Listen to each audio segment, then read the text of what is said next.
नमस्कार, MK news मध्ये आपणा सर्वांचे स्वागत आहे। कावेरी हॉटेल जामखेड येथे फायरिंग करणारा अक्षय उर्फ चिंग्या मोरे याला स्थानिक गुन्हे शाखा व जामखेड पोलीस स्टेशनच्या पथकाकडून ताब्यात।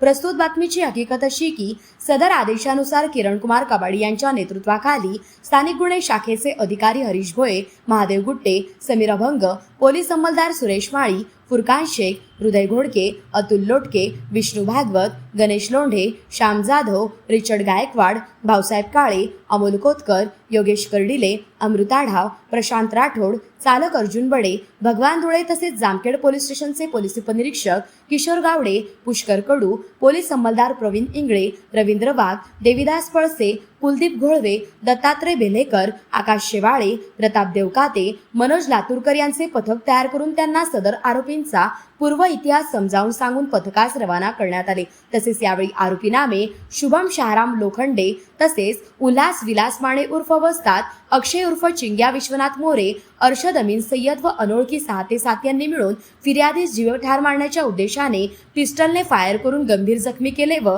हॉटेलमधील सामानाची व फॉर्च्युनर गाडीची सत्तूर व लाकडी दांड्याने तोडफोड करून नुकसान केले असल्याची कबुली दिली आहे। तसेच ताब्यातील आरोपी गुन्ह्याच्या तपास कामी जामखेड पोलीस स्टेशन येथे हजर करण्यात आले असून पुढील तपास जामखेड पोलीस स्टेशन हे करीत आहे। सदरची कारवाई ही सोमनाथ घारगे पोलीस अधीक्षक अहिल्यानगर, वैभव कलबुर्मे अपर पोलीस अधीक्षक अहिल्यानगर, प्रवीणचंद लोखंडे उपविभागीय पोलीस अधिकारी कर्जत उपविभाग यांच्या सूचना व मार्गदर्शनाखाली स्थानिक गुन्हे शाखा अहिल्यानगर व जामखेड पोलीस स्टेशनचे वरील पोलीस अधिकारी व अंमलदार यांनी केलेली आहे। प्रतिनिधी महेश कांबळे।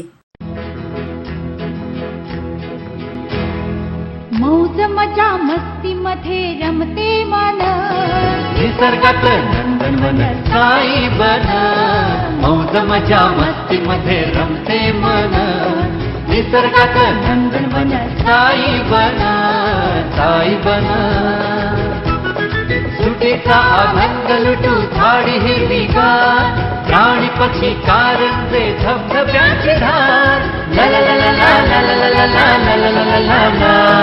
विरंगुळा विसाव्याचे बेतू क्षण, मौज मजा मस्ती मध्ये रमते मन, निसर्गात नंदनवन साई बन, साई बन। टेन्शन पासून राहू दूर, आनंद घेऊ पुरेपूर। हुरडा पार्टी वनभोजन या वैशिष्ट्यांसह अल्पावधीत लोकप्रिय झालेलं पर्यटन स्थळ साईबन।